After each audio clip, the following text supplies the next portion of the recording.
நாராயணசாமி ஐயா துவக்கப்பட்ட தமிழக விவசாய சங்கத்தின் சார்பாக ஓய்வு தொகை மட்டும் நான் முன்னிட்டு கலந்துரைக்கிறேன்.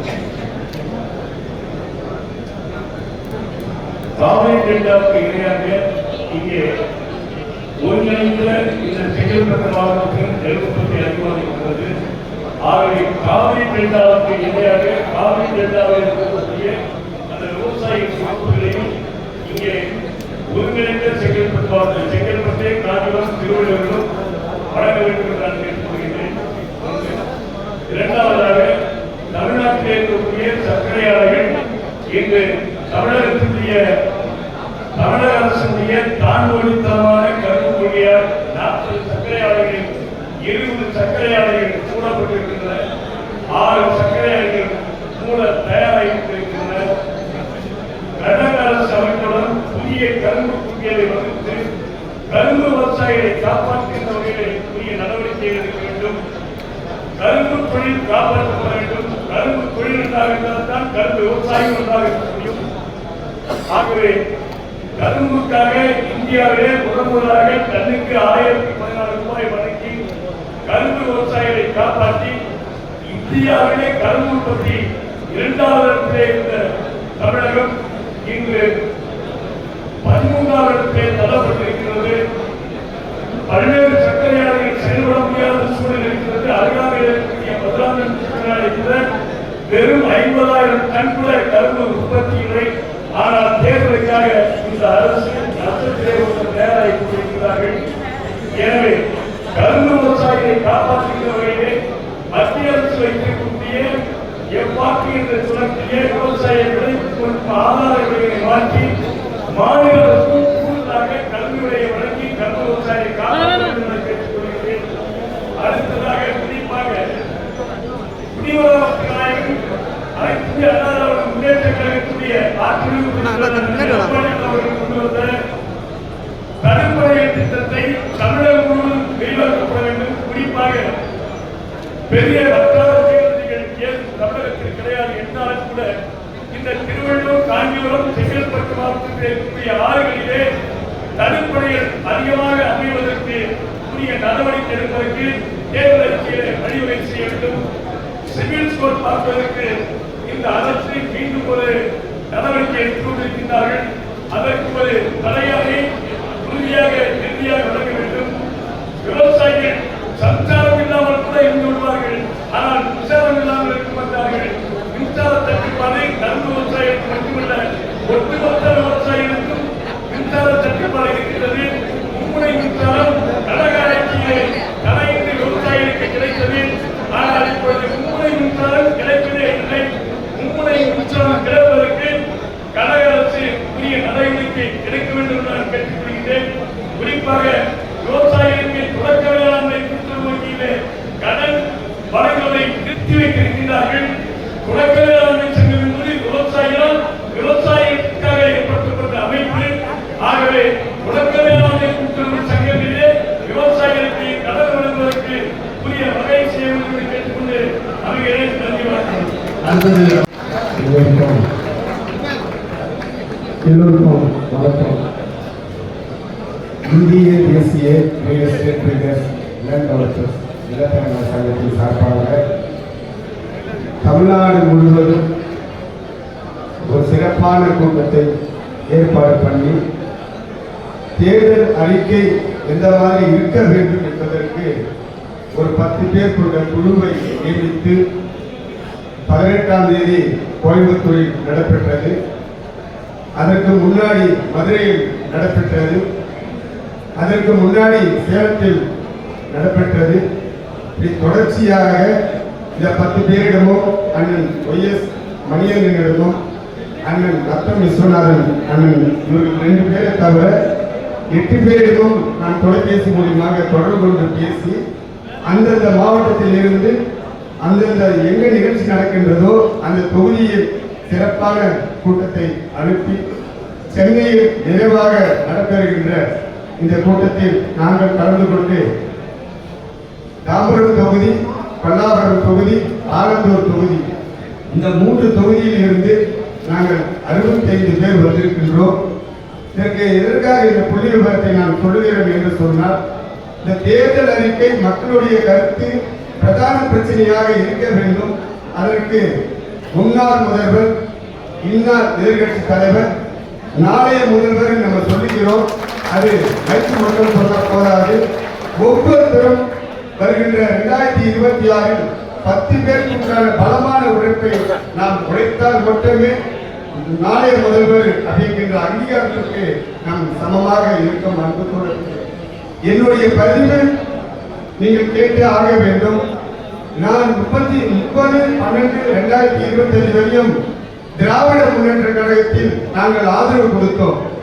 திராவிட முன்னேற்ற கழகத்திலிருந்து விலகி வருவதற்கு என்ன காரணம் என்று பார்த்தால், சென்னையில் கிட்டத்தட்ட 2 கோடி ரூபாய் கிட்ட செலவு பண்ணி நந்தனம் ஒய்எம்சி மைதானத்தில் ஒரு மாநாடு நடத்தணும்.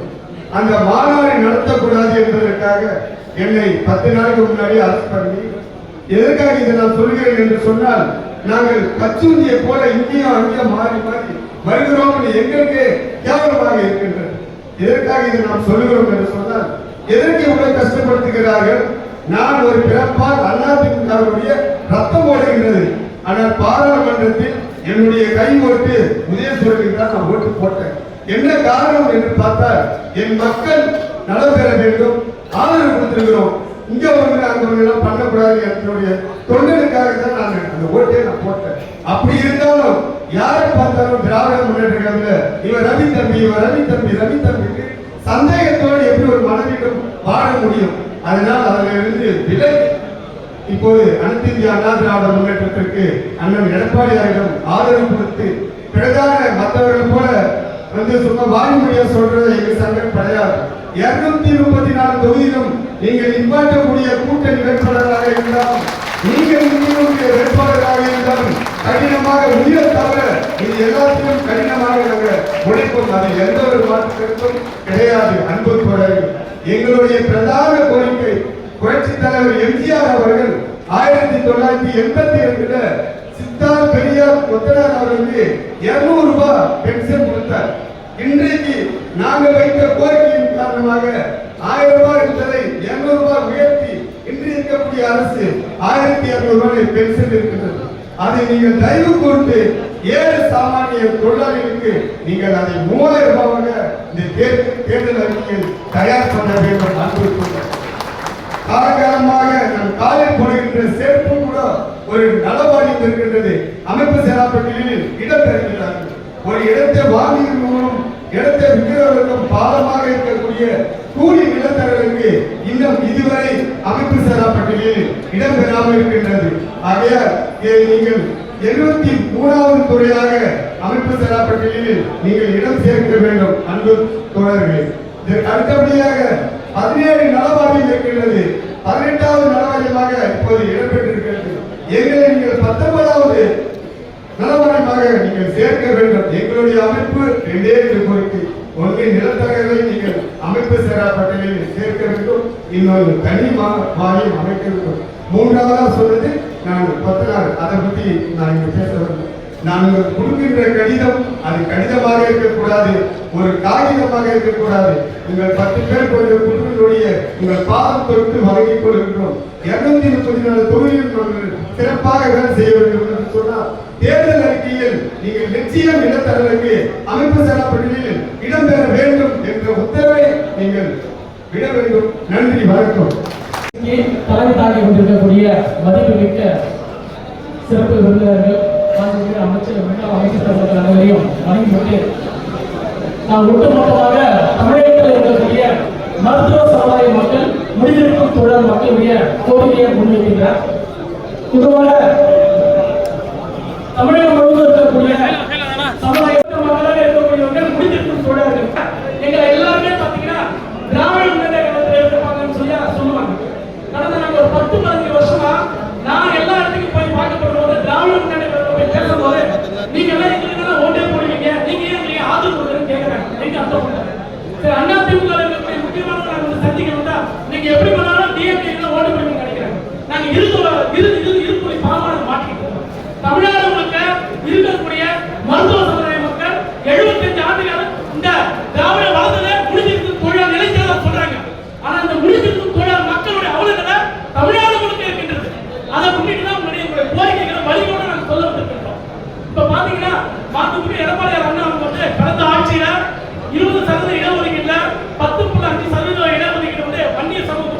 சிறுபான்மை சமூக மக்களுக்கு கொடுத்தாங்க. அதே போல சீர்மரபினருக்கு 7.5% கொடுத்தாங்க. அதே போன்று பாத்தீங்கன்னா ஒட்டுமொத்தமாக இருக்கக்கூடிய 42 சமூக மக்கள் 2.5% கொடுத்துட்டாங்க. 20% இருக்கக்கூடிய சமூக மக்கள் பிரிச்சு கொடுத்தாங்க. ஆனா இது சமமான பங்கீடு இல்லைன்றத என்னுடைய ஒரு கருத்து. தமிழகம் முழுவதும் ஒவ்வொரு தொகுதியிலும் ஒவ்வொரு மாவட்டத்திலும் சுமார் 10-15 ஓட்டுகளை வைக்கக்கூடிய ஒரு சமுதாயமாக இந்த மருத்துவ சமுதாயம் முடித்து சொல்ற மக்கள் இருக்கின்றார்கள். ஆனா எங்களுக்கு இடஒதுக்கீடுல உள்ஒதுக்கீடு தர வேண்டும் என்று எங்களுடைய முதல் கோரிக்கையாக இந்த இடத்துல நாங்கள் சமர்ப்பிக்கின்றோம். அடுத்ததாக இரண்டாவது கோரிக்கை, தமிழகம் பாத்தீங்கன்னா சாலை ரீதியில வன்கொடுமையில மிகப்பெரிய அளவில் தொழில் சார்ந்த மக்கள் பாதிப்படைந்திருக்கிறாங்க. தமிழகத்தில் பாத்தீங்கன்னா கிராமப்புறத்தில் இருக்கக்கூடிய சலுகைகளுக்கு பாதுகாப்பு கிடையாது. என்னன்னா அங்க ஒரு புறம் வந்து இவங்களுக்கு தான் முடிவெடுக்கணும்னு சொல்றாங்க, ஒரு புறத்துல இவங்களுக்கு முடிவெடுக்கணும்னு சொல்றாங்க. அங்கேயே 2 பக்கம் மொத்தமா மாட்டிட்டு இருக்காங்க. எங்களுக்கு எஸ்சி எஸ்டி கொடுக்கக்கூடிய பிசிஆர் சட்ட பாதுகாப்பு மருத்துவ சமுதாய மக்களுக்கு நீங்க உங்களுடைய இந்த அரசியல் இருக்கக்கூடிய எங்களுடைய கருத்தை அதில் நீங்க வந்து வரணும்னு சொல்லி கருத்தை தெரிவிச்சுக்கிறோம். மூன்றாவது கருத்து தப்பா நினைச்சுக்க, திருக்கோயிலும் மொட்டை அடிக்கிறாங்க. முடிஞ்சிருக்கும் தொடர்கள் ஆந்திரா தெலுங்கானா அரசு ஊழியர் ஆக்கியிருக்காங்க. ஆனா தமிழ்நாட்டில் மட்டும் இது வரைக்கும் அரசு ஊழியர்கள் ஆகல. அதே போல அன்புக்குரிய எங்களுடைய தலைவர் கண்ணன் வந்து ஒரு கருத்தை சொல்றாங்க, வாரியம் வேணும்னு சொல்லி. இதுல என்ன கொடுமை தெரியுங்களா? 2000 வாரியம் கொடுக்கப்படுறது முடிஞ்சிருக்கும் தொழிலாளர்களுக்கு.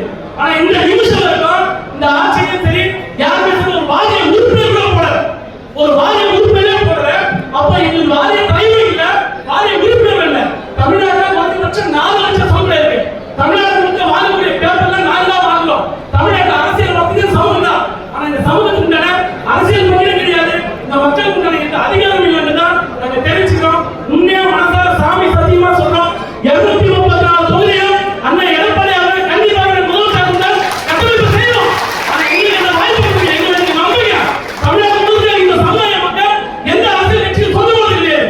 எங்களுக்கு யாரும் நல்லது செய்யறாங்களோ அவங்க காலத்துக்கு கொடுக்கலாம். இந்த தலைவர் தெரிஞ்சுக்கிறேன். சிறப்பான ஒரு வாய்ப்பு. என்ன ரொம்ப உணர்ச்சி சொல்ற தப்பா நினைக்காதீங்க.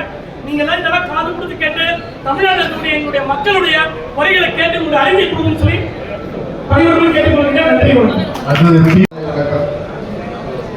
இங்கு இந்த தேர்தல் அறிக்கை தயாரிக்கும் குழுவிற்கு தலைமையேற்று நடத்தி கொண்டிருக்கும் மேடையில் நடந்திருக்கும் அனைவருக்கும் வணக்கத்தை தெரிவித்துக் கொள்கிறேன். சுருக்கமா சொல்றேன். பல்வேறு கோரிக்கைகள் இருக்கு. இதுல முக்கியமான 3 கோரிக்கை தான் நான் இங்க உங்கள்கிட்ட அந்த கவனத்துக்கு கொண்டு வரேன். ஒண்ணு, இன்றைக்கு சீனியர் சிட்டிசன்ஸ் இருக்காங்க, மூத்த குடிமக்கள் நிறைய பேர் இருக்காங்க. அவர்களின் நிலையை புரிந்து கொண்டு மாண்புமிகு எதிர்கட்சி தலைவர் முன்னாள் முதல்வர் எடப்பாடி அவர்கள் பஸ்ல எல்லாருக்கும் இலவசம் சொல்லி அறிவிச்சிருக்காரு. இது வரவேற்கின்றேன். அதே போல ட்ரெயின்ல வந்து கோவிட் பீரியட் காலத்தில் சீனியர் சிட்டிசன்ஸ்க்கு கன்செஷன் கொடுத்துல கோவிட் பீரியட் காலத்தில் நிறுத்தி வச்சிருந்தாங்க. இன்றைய வரைக்கும் அதை வந்து அந்த கன்செஷனை வந்து ரிவோக் பண்ணவே இல்லை. நமது ஆட்சி வந்தவுடன் இந்த சீனியர் சிட்டிசன்ஸ் உண்டான அந்த ரயில்ல போட்டிருந்த சீனியர் சிட்டிசன் கன்செஷனை அழுத்தம் கொடுத்து நமது அதிமுக பாஜகவில் அழுத்தம் கொடுத்து இந்த சீனியர் சிட்டிசன் கன்செஷனை வழங்கணும்னு ஒரு கோரிக்கையா வைக்கிறேன். 2வது கோரிக்கை, நடுத்தர மக்கள் இன்றைக்கு வந்து இந்த திராவிட ஆட்சி விடியா திராவிட ஆட்சினால பல்வேறு இன்னல்களுக்கு ஆளாகி இருக்காங்க. அதுல குறிப்பிட்டு சொல்லணும்னாக்க அடுக்குமாடி கட்டிடங்கள்ல மின்சார வாரியத்துல டாரிஃப் 1D அப்படின்னு போட்டு அந்த 10 பிளாட் இருக்கிற இடத்துக்கெல்லாம் 10 பிளாட் இருக்கிறதுலாம் லிஃப்ட் இருந்துச்சுன்னா அதுக்கு கூட வந்து கமர்ஷியல் ரேட்டா போட்டு நடுத்தர மக்கள் வயிற்றுல அடிக்கிறாங்க. இந்த விடியா திராவிட திமுக ஆட்சி அந்த டாரிஃப் 1D வந்து உடனடியா நமது ஆட்சி வந்து அதை கன்சிடர் பண்ணி அந்த 1D ரிமூவ் பண்ணணும் அப்படின்றது இன்னொரு ஒரு கோரிக்கையா வைக்கிறேன். 3வது ஒரு முக்கியமான கோரிக்கை, சென்ற ஆட்சியிலே புரட்சி தலைவி அம்மா இருந்த ஆட்சி காலத்திலே ரேஷன் கடையில உளுத்தம் பருப்பு கொடுத்துருந்தாங்க. அந்த உளுத்தம் பருப்பு பல ஆண்டுகள அந்த ரேஷன் கடையில இங்க வந்து வரவே இல்லை. பிற மாநிலங்கள்லாம் உளுத்தம் பருப்பு ரேஷன் கடையில கொடுக்குறாங்க. நமது மாநிலத்திலையும் நம்ம ஆட்சி வந்த பிறகு இந்த உளுத்தம் பருப்பு ரேஷன் கடையில கொடுப்பதற்கு ஆவண நடவடிக்கை செய்ய வேண்டும் என்று இந்த செய்தியாளர் கேட்டுக்கொள்கின்றேன். இந்த மிச்சம் மனுவில் இருக்கு, அந்த மனுவில் கொடுத்து இது பண்ணிக்கிறேன். வாய்ப்பளித்த அனைவருக்கும் நன்றி கூறி விடைபெறுகின்றேன். நன்றி, வணக்கம். அடுத்து ரத்து செய்யப்பட்ட 1,82,032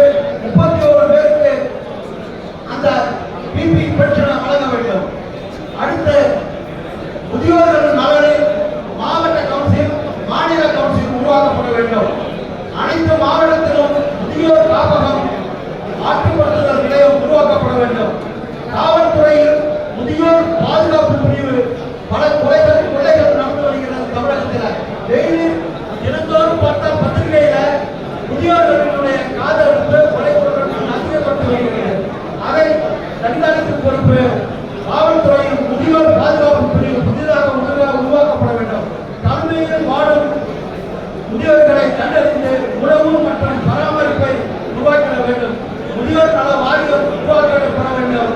தாய் தகவலை முதியோர்களை கவனிக்காத மகள் மீது அரசு ஊழியர்கள் மீது நடவடிக்கை வேண்டும் என்று சொல்லிக்கொண்டு 37 கோரிக்கை வைத்திருந்தாலும் காலத்தின் கடமை கருதி இந்த மனுவை அண்ணன் அவர்களிடம் ஆர்ப்பாட்டங்களையும் போராட்டங்களையும் நடத்தி வருவதை நீங்கள் நன்றாக அறிவீர்கள். குறிப்பாக ஆசிரியர்களை வீதிக்கு வரவழைத்து அவர்களை ஆர்ப்பாட்டத்திலும் போராட்டத்திலும் பங்கெடுக்க செய்த பெருமை இந்த அரசாங்கத்தை சேரும். அவர்களை பெண்கள் என்று பாராமல் கைது செய்து அவமானப்படுத்தியது இந்த அரசு என்பதை இந்த நேரத்தில் சொல்லிக்கொள்ள விரும்புகிறேன். இந்த 19 கோரிக்கைகளை நேரம் கருதி ஒரு 4 அம்ச கோரிக்கைகளை மட்டும் நம்முடைய தலைவர் பெருமக்களுக்கு முன்னாலே சமர்ப்பித்து விடைபெறலாம் என்று கருதுகிறேன். சென்னை புறநகர் மாவட்ட கழகத்தின் சார்பில் மாவட்ட கழகத்துடைய செயலாளர் அவர்கள் இந்த வாய்ப்புகளை வழங்கினார்கள். அவர்களுக்கு நன்றி தெரிவித்துக் கொள்கிறேன். பேரறிஞர் அண்ணா அவர்கள் ஆட்சிக்கு வந்த பொழுது ஆசிரியர்கள் தொடர்ந்து உயர் படிப்பை படிக்க வேண்டும் என்ற நல்ல நோக்கத்திலே உயர்கல்வி படித்தால் அவர்களுக்கு ஒரு இன்சென்டிவ், அதாவது 2 இன்கிரிமெண்ட் கொடுக்கக்கூடிய ஒரு அறிவான சட்டத்தினை அண்ணா அவர்கள் தீட்டி நிறைவேற்றினார்கள். அதற்கு பின்னால் ஆட்சிக்கு வந்த நம்முடைய புரட்சித் தலைவர் பிரபலத்தவர்கள் எம்ஜிஆர் அவர்களும் சரி, அதற்கு பின்னால் ஆட்சிக்கு வந்த புரட்சித் தலைவர் அம்மா அவர்களும் சரி, அண்ணா கொண்டு வந்த திட்டத்தை தொடர்ந்து நடைமுறைப்படுத்தினார்கள். ஆனால் கொரோனா காரணமாக அந்த உயர் கல்விக்கான ஊக்கத்தொகை ஆசிரியர் பெருமக்களுக்கு கொரோனா காலத்திலே ஒரு காலக்கெடுவுக்கு எடுத்து வைக்கப்பட்டிருந்தது. என்ன பண்ண பாயிண்ட் சொல்லணும் சொல்லுங்க. நீங்க வந்து இது பெடிஷன் தரீங்க எக்ரிமெண்ட்ஸ், அதை நம்ம எலெக்ஷன்ல சேர்க்கிறோம். அதான் நீங்க ஆக அந்த உயர்கல்விக்கான ஊக்கத்தொகை முதல் பாயிண்ட் வந்து உயர்கல்விக்கான ஊக்கத்தொகை இப்பொழுது நிறுத்தி வைக்கப்பட்டிருக்கிறது இந்த ஆட்சியில்.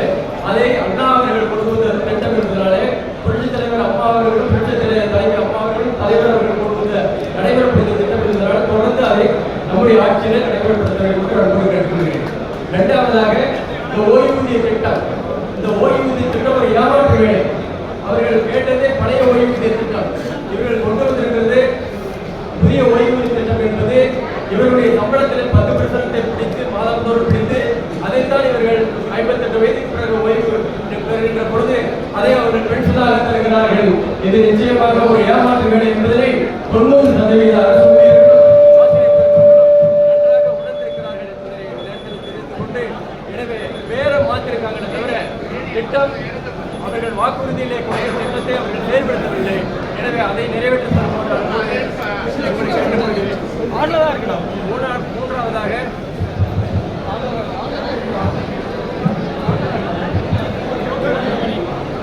அடுத்ததாக நம்முடைய அரசு ஊழியர்களுக்கும் ஆசிரியர் பெருமக்களுக்கும் வழங்கி வந்த பல்வேறு சலுகைகளை இந்த அரசு நிறுத்தி வைத்திருக்கிறது. அவற்றையெல்லாம் ஆய்வு செய்து வந்திருக்கக்கூடிய நம்முடைய தேர்தல் அறிக்கை தயாரிக்கும் குழுவினர் நான் தரக்கூடிய இந்த பணிகளை படித்து பார்த்து அதில் உள்ள 10 கோரிக்கைகளில் மிகையான கோரிக்கைகளை தாங்கள் ஏற்றுக்கொள்ள வேண்டும் என்று அன்போடு கேட்டுக்கொண்டு நல்ல வாய்ப்பு நன்மைக்காக அனைவருக்கும் நன்றி கூறிவிடுகிறேன். நன்றி, வணக்கம். இந்த சிறப்பான ஒரு நிகழ்ச்சியை ஏற்பாடு செய்த மரியாதைக்குரிய மாவட்ட செயலாளர் அவர்களுக்கும் மற்றும் முன்னாள் அமைச்சர் பெருமக்கள் அனைவருக்கும் வணக்கம். குறிப்பாக வந்துட்டு பெருங்காலத்தூர்ல வந்து கிட்டத்தட்ட 1 லட்சம் பேர் வசிக்கிறோம்.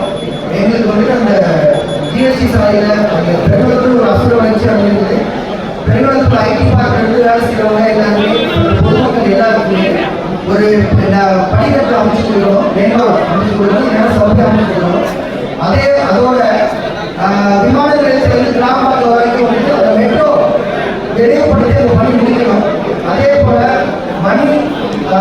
முடிச்சுவிட்டு மணிமங்கலம் சாலை ரொம்ப போக்குவரத்து இடங்களா இருக்கு, அதையும் விரிவுபடுத்திக் கொள்ளணும். அதே போல பெருங்கலத்தில் வந்து 2 கோடி ரூபாய் மதிப்பீட்டு ஒரு வணிக வளம் கட்டி 3 இடத்துக்கு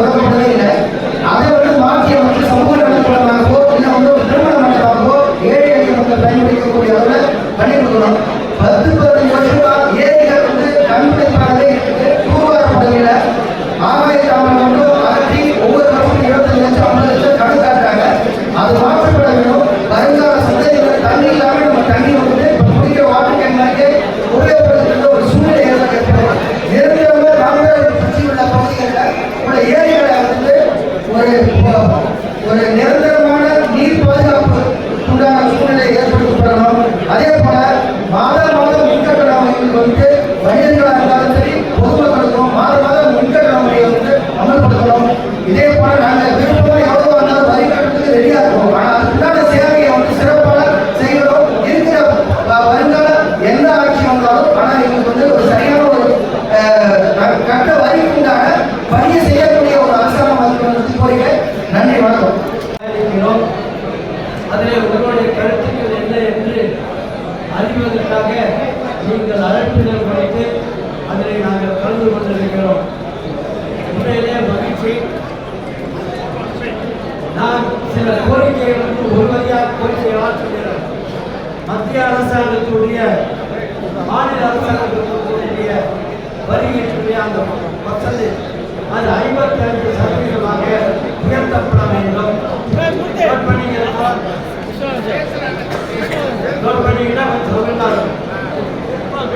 மத்திய அரசாங்கத்துடைய நிதி ஒதுக்கீடு என்பது மாநில அரசாங்கத்துக்கு 55% இருக்க வேண்டும். அதே மாதிரி உள்ளாட்சி மன்றங்களுக்கு மாநில அரசாங்கம் கொடுக்கக்கூடிய மத்திய அரசாங்கத்துக்கு ஒதுக்கக்கூடிய நிதி என்பது அதிகப்படுத்த வேண்டும். அதே மாதிரி இந்த கிராண்ட் ஃபண்ட்ஸ் எல்லாம் கொடுக்கும்போது மானிட்டரி கண்டிஷன்ஸ் சில சட்ட விதிகள் எல்லாம் போட்டுட்டு அதை வந்து தடை செய்வதற்கான ஏற்பாடுகள் பண்ணாங்க. அதையெல்லாம் மாற்ற வேண்டும். அதே போல ப்ராப்பர்ட்டி டாக்ஸ் சொத்து வரி அது வந்து குறைக்கப்பட வேண்டும். இந்த வாட்டிக்காக ஏற்கிறாங்க. அதில் பல அனாமலிஸ் நிறைய முரண்பாடுகளாக இருக்கு. அந்த முரண்பாடுகள் எல்லாம் களையப்பட வேண்டும். அதே மாதிரி இந்த பெனால்ட்டிங்கிற ஒரு காசு வீட்டு வரிக்கு வந்து இப்போ சொத்து வரிக்கு ஒரு பெனால்ட்டி ஒரு போடுறாங்க. அந்த பெனால்ட்டி வந்து ஒவ்வொரு அவசியம் போடுறாங்க. ஆகவே அதை எல்லாமே அவங்க வந்து களையணும்னு உங்களுடைய தேர்தல் அறிக்கையில் போட வைக்கணும். அதே மாதிரி என்ன மாதிரி கால்குலேஷன் என்பது மக்களுக்கு தெரியல. என்ன மாதிரி கால்குலேஷன் போடுறாங்க என்று மக்களுக்கு புரியல. ஏதோ ஒரு அறிவியல் நடக்குது. சில பேருக்கு அங்கீகரிக்கிறாங்க, சில பேருக்கு என்னென்ன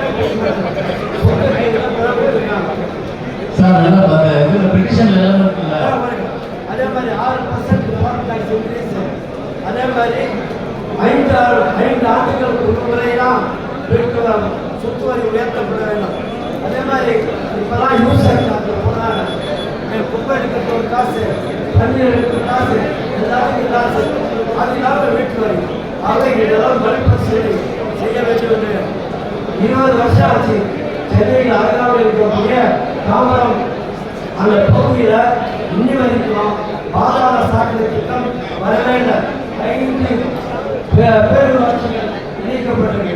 இந்த சின்னப்பாக்கம், செல்வாக்கம், மாடம்பாக்கம், பேருவிலை, பெருவட்டூர் இதையெல்லாம் இன்னைக்கு மாநகராட்சியை மாற்றிட்டாங்க. ஆனால் பாதாள சாக்கடை இது வரைக்கும் வரல. 2006 பாலிசி ரோட்டில் போட்டாங்க. 2006 2024 வரைக்கும் இன்னும் தென்படவே இல்லை. அதே மாதிரி நீர்நிலைகளை பாதுகாக்கணும். பச்சை மலை பார்த்துட்டீங்க. அந்த பச்சை மலையிலேருந்து வரக்கூடிய தண்ணி சின்னப்பாறை ஏறி வரணும். ஆனால் அது வராமல் அங்கே வந்து அந்த வேலைகள் செய்யப்பட்டது. அதே மாதிரி நீர்நிலைகளும் மாசுபடுது. சாலிட் வேஸ்ட் குப்பை அகற்றுகிற முறை இருக்கியா மாற்றுமாறு இந்த கோரிக்கை இங்கே மட்டும் இல்லை, அதற்கு தெரிய வேண்டியிருக்கு. அதே மாதிரி பப்ளிக் டிரான்ஸ்போர்ட் சிஸ்டம் பார்த்தீங்கன்னா நல்ல இந்த பொங்கல் மாதிரி காலத்தில் உங்களுக்கு வண்டியே போக முடியல. அது காரணமே வெஹிக்கிள்ஸ் அதிகமாக போச்சு. ஆகவே public transport system Chennai metro rail என்பது ஏர்போர்ட்லேருந்து கிளாம்பாக்கம் வரைக்கும் MRTS செயின்ட் தாமஸ் பகுதிக்கு வேலை செய்ய வேண்டும் போன்ற பகுதிகளுக்கு அதெல்லாம் செயல்படுத்தணும். அதெல்லாம் விட முக்கியமானது பட்டா இஷ்யூ பண்ணுவது, பட்டா திருத்தங்கள் செய்வது போன்ற விஷயங்கள் உடனடியாக தீர்வு காண வேண்டும், நடவடிக்கை எடுக்கப்பட வேண்டும் என்பதை சில இண்டஸ்ட்ரிகளானது எக்ஸாஸ்டிவ். நன்றி, வணக்கம். கோடியில வந்து மழை தண்ணி வராதையே ஒரு திட்டம் வந்து செயல்பட்டு அந்த 25 கோடியில என்ன செலவு பண்ணாங்கன்னா பத்தாயிரம் பொழுதுபோக்கு அம்சமாக இருக்கு. அதை வந்து நியாயமான இது பண்ணல. அதே மாதிரி அதுக்கு செல்வாக்கு ரேட்டையும் இதே மாதிரி வந்து ஒரு அமௌண்ட் ஒதுக்கி அரசு பண்ணணும். அதை இந்த கவர்மெண்ட் வந்து நிச்சயமா அதை பண்ணணும்னு நாங்கள் எதிர்பார்க்கிறோம். நன்றி, வணக்கம். சொல்லுவார் தயவுசெய்து எம்எல்ஏ அதிமுக எம்எல்ஏ ஆகிறவங்க அவங்க 5 வருஷத்துக்கு சேலரியே வாங்கக்கூடாது, சம்பளமே வாங்கக்கூடாது எம்எல்ஏக்கள். அந்த மாதிரி ஒரு உறுதிமொழி கொடுத்தீங்கன்னா அவ்வளோ உறுதியாக கொடுவோம். ஏன்னா வசதி உள்ளவங்க தான் எலெக்ஷன் செய்ய முடியுது. இந்த சம்பளம் வாங்கி அவங்க பழைக்க வேண்டிய அவசியம் இல்லை. இந்த அனௌன்ஸ்மெண்ட் நீங்க இதே விழா போட்டீங்கன்னா அவ்வளோ மக்களும் உறுதியாக வாக்களிப்பார்கள். அதனால சம்பளம் வாங்க மாட்டேன் ஒரு உறுதிமொழியை கோரிக்கைகளை முடியுமா? சாராய சாம்ராஜ்யத்துக்கு முடிவு கட்டணும். படிப்படியாக டாஸ்மாக் கடைகளை குறைக்க நடவடிக்கை எடுக்க வேண்டும். முதல் கையெழுத்து அதுதான் இருக்கும். இன்னொரு சமாச்சாரம்,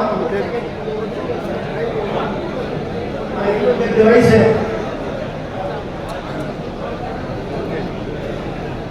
வாட்டர் பாடிஸ் ஒரு நீர்நிலைகளாவது பராமரிக்கல. செம்பரம்பாக்கத்தில் சர்ப்ளஸ் வாட்டர அடையாள மூலியமாக நீங்க கடலை விடுறீங்க. நீர் தேக்கம் தயவுசெய்து கேளுங்க சார். இந்த அசம்பிளி தயவுசெய்து கேளுங்க. 28 வயசு 50 வருடம் பொதுவாக கொஞ்சம் கேளுங்க.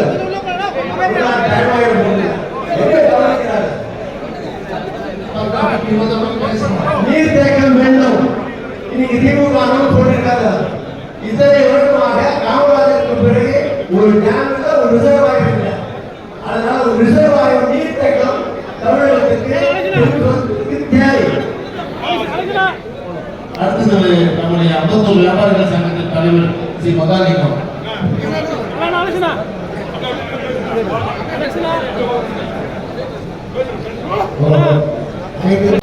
காஞ்சிபுரம் மாவட்டத்தை பொறுத்து மிகப்பெரிய ஒரு மாவட்டம். அந்த மாவட்டத்தில் தொழிற்சாலைகளை சிறிய பிரச்சனைக்கு போனாலும் கலெக்டர் ஆஃபீஸ் காஞ்சிபுரம் போகணும்.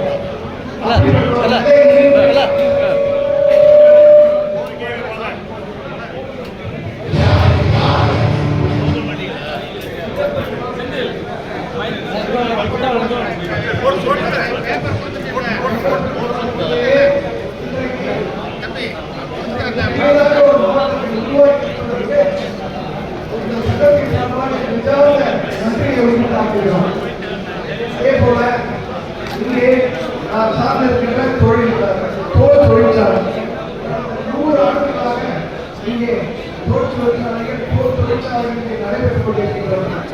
இந்தியாவிலே 40% தோல் உற்பத்தியானது இந்தியாவிலிருந்து தமிழ்நாட்டில் மட்டும் இன்று ஏற்றுமதி ஆகிறது.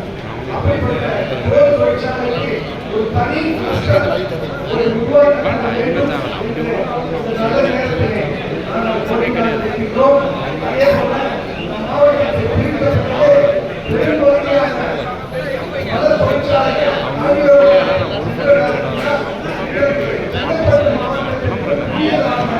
சிக்கோப்பேட்டைகளையும் அதே போல தொழிற்பேட்டைகளையும் உருவாக்க வேண்டும். அதே போல சோலார்